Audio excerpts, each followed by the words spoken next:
নমস্কার বন্ধুরা, আমার স্টাডি সেন্টারে তোমাদের সবাইকে স্বাগত। দশম শ্রেণীর প্রত্যেকটা অঙ্ক অধ্যায়ভিত্তিক আমার চ্যানেলে পরপর করে দেখানো হচ্ছে। তো তোমরা যারা নতুন, চ্যানেলটিকে সাবস্ক্রাইব করে দাও। তো চক্রবৃদ্ধি সুদ 6.1 চ্যাপ্টারের আমি 11 অবধি করিয়ে দিয়েছিলাম। তো আজকে 12 থেকে শুরু করব। অঙ্কগুলো খুব ভালোভাবে বোঝানো হচ্ছে, তোমরা মন দিয়ে দেখতে থাকো। তো 12 অঙ্কটা দেখো, বার্ষিক 9% সুদের হারে কিছু টাকার 2 বছরের চক্রবৃদ্ধি সুদ ও সরল সুদের অন্তর 129 টাকা 60 পয়সা হলে ওই টাকার পরিমাণ মানে আসলটা আমাদের হিসেব করতে বলেছে। তাহলে এখানে লিখবো যে আমরা ধরি আসল 100 টাকা। এখানে আমরা এক্স ধরেও লিখতে পারি, কিন্তু এক্স না ধরে আসল 100 টাকা হিসেবে ধরি। এক্স ধরলে এক্স বের করার একটা ঝামেলা থাকে, তাই 100 ধরি আসল 100 টাকা।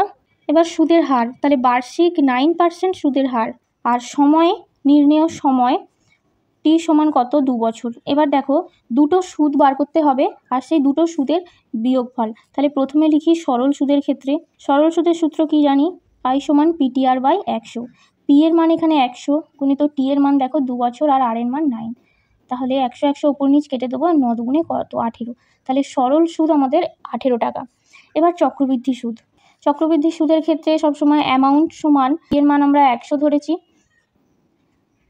1 প্লাস আর এখানে 9, 100 আর মাথায় 2। তাহলে 100 গুণিত দেখো এখানে 1 + 9/100, তার মানে 100 একে 100, তার সাথে 9 যোগ, তার মানে 109 100 আর মাথায় কত আছে 2, তার মানে এটা লিখবো দুবার। তাহলে 100 100 কেটে গেল, তাহলে 109 আর 109 গুণ হবে।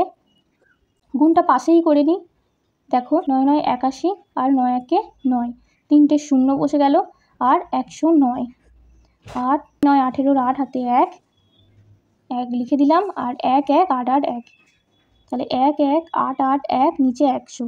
তাহলে হলো কত, 118.81 টাকা। কারণ দুটো শূন্য নিচে আর ওপরে ডান দিক থেকে হিসেব করে দুটো সংখ্যা এর দিকে।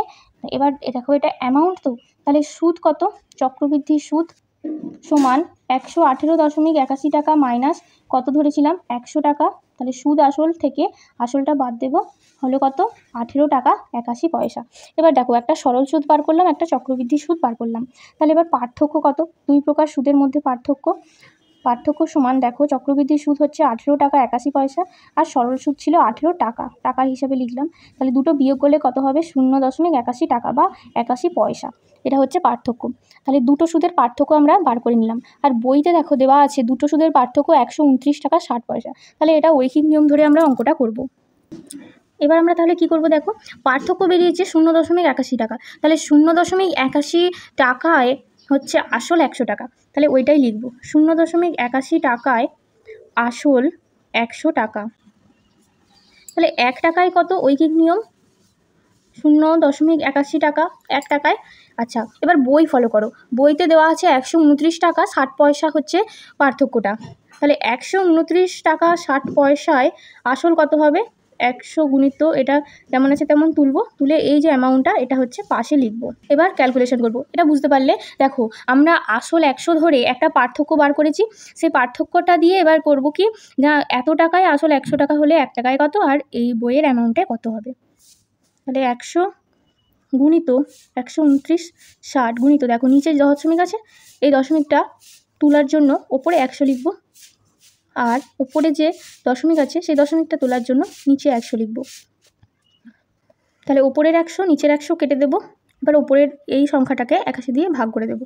এখানে পাশেই করি, দেখো 81 দুগুণে বেশি হয়ে যাবে, কারণ 2 একে 2 আর দুগুণে 16, তার মানে প্রথমে 12, তার মানে 81 1 দিয়ে করি। তাহলে 81 একে 81, একের পর 2 3 4 5 6 7 8 9, 8 হলো। এখানে এবার 8 আছে, 8 পর 9 10 11 12, তার মানে আছে 4।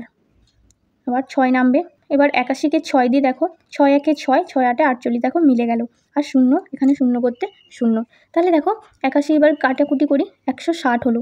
তাহলে ওপরে পড়ে রইলো 100, নিচে কিছু পড়ে নিই, তাহলে 160 আর এই দুটো শূন্য বসে গেল, তার মানে হলো 16,000 টাকা। কীভাবে বার করলাম, দুটো আবারও বলছি, দুটো আসল 100 ধরে দুটো সুদের বার করব, দুটো সুদ বার করে পার্থক্য করব, তারপর ঐকিক নিয়মে ফেলে দেবো, সিম্পল।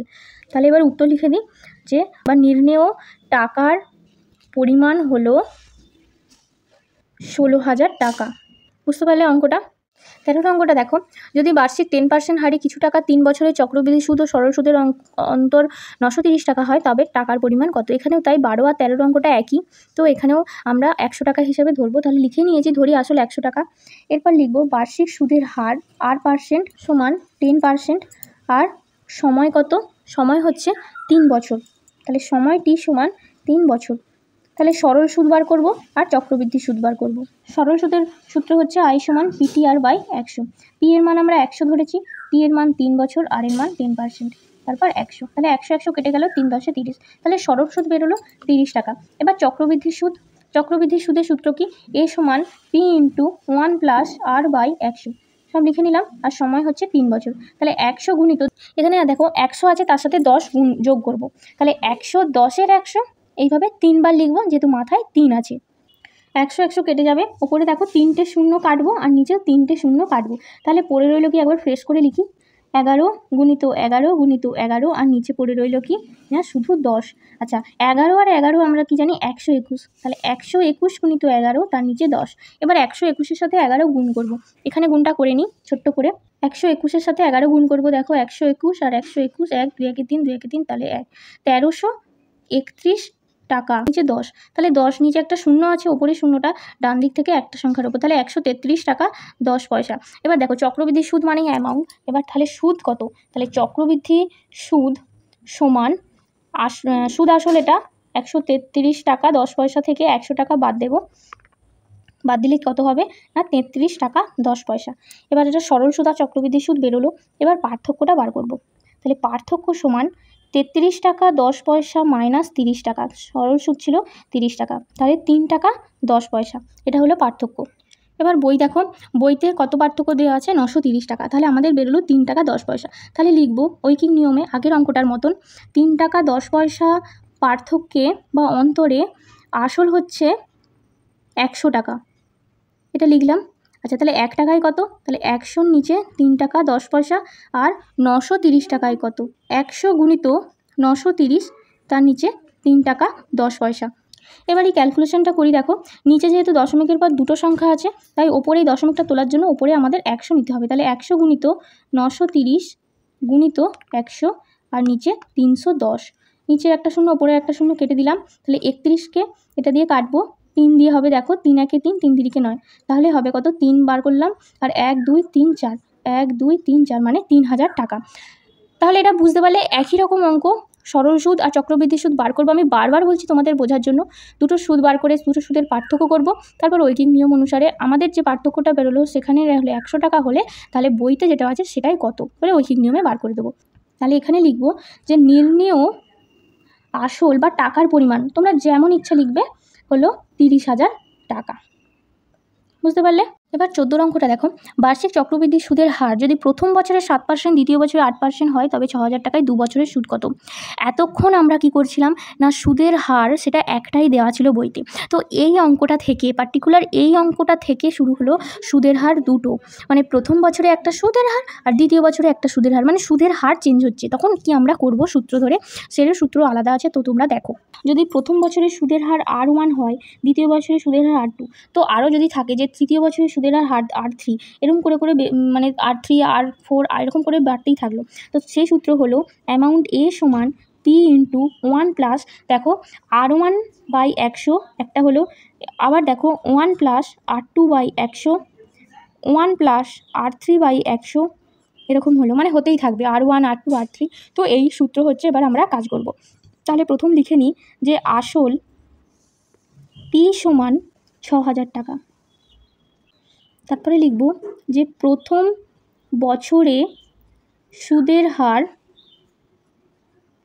R1 সমান 7%, দ্বিতীয় বছরে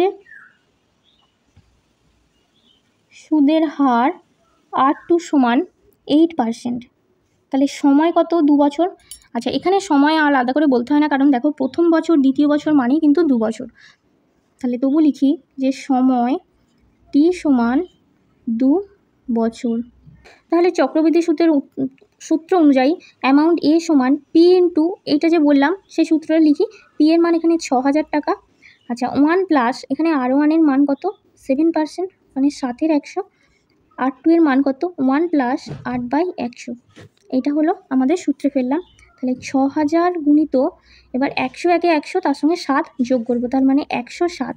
তাহলে 107/100 আবার 108/100। এবার শূন্যগুলো কেটে দেব। ফ্রেশ করে একবার তুলি। তাহলে 6 গুণিত 107 গুণিত 108 আর নিচে 10। এবার এখানে গুণটা করে নিই। 107-এর সঙ্গে 6 গুণ করব। আমরা এখানে কাটাকুটি করলেও করতে পারি, কিন্তু কাটাকুটি করব না, কারণ সেই তো আমাকে বড় গুণ করতেই হবে, তাই কাটাকুটি করব না। নিচে 10 আছে, তাই দশমিকের হিসেবটা সুবিধা হবে। তাহলে 107, তার সাথে 6 গুণ করব। 6-7-এ 42 বসিয়ে দিলাম, 6 একে 6, 642। তার সাথে 108 গুণ করব। 8 দুগুণে 16, 6 হাতে 1, 4 8 32, 1 33, 3 হাতে 3, 8 6 48, 49 50 51।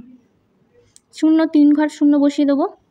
আবার 1 আছে, 642 আছে, 6 4 2, 6 3 2 1 3 5 4 9 6, 6 9 3 3 6। তাহলে 6933, যেহেতু নিচে একটা শূন্য, তাহলে 0.6 বা 60 টাকা। এটা হচ্ছে সুদ আসল, চক্রবৃদ্ধি সুদ আসল। তাহলে চক্রবৃদ্ধি সুদ মানে কি, সুদ আসল থেকে আসলটা বাদ দেবো। তাহলে 6 9 3 3 6 0 মাইনাস আসল হচ্ছে 6000 টাকা। তার মানে পড়ে রইল কত 933.60 টাকা। বুঝতে পারলে? কিছুই না, যে সূত্র ধরে আমরা এতদিন চলছিলাম সেই সূত্রই একই রকম থাকবে, শুধু R1 R2। ঠিক আছে, এর 14টা হলো। এবার 15 অঙ্কটা। 15 অঙ্কটা একই রকম, পরপর দুটো অঙ্ক আছে। প্রথমে আসল লিখব, বোঝানোর কিছু নেই আলাদা করে। আসল লিখব 5000 টাকা। প্রথম বছরের সুদের হার 5%, প্রথম বছর তাই R1। দ্বিতীয় বছরের সুদের হার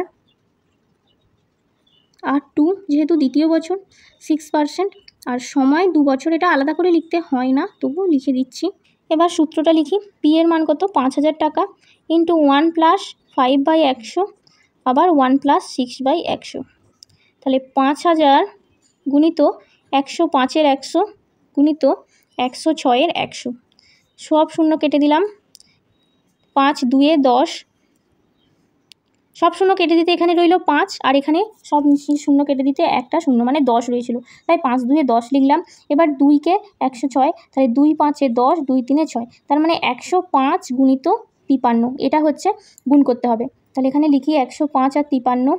5 3 15, 3 1 3, 5 5 25, 5 1 5, 5 1 6, 3 2 5 5। তাহলে 5 5 6 5, এটা হচ্ছে চক্রবৃদ্ধির সুদ আসল। তাহলে চক্রবৃদ্ধির সুদটা বার করি। তাহলে এই সংখ্যাটা থেকে আমাদের আসল কোনটা ছিল 5000 টাকা, সেটা বাদ দিতে হবে। বাদ দিলে হবে কত 565 টাকা। বুঝতে পারলে?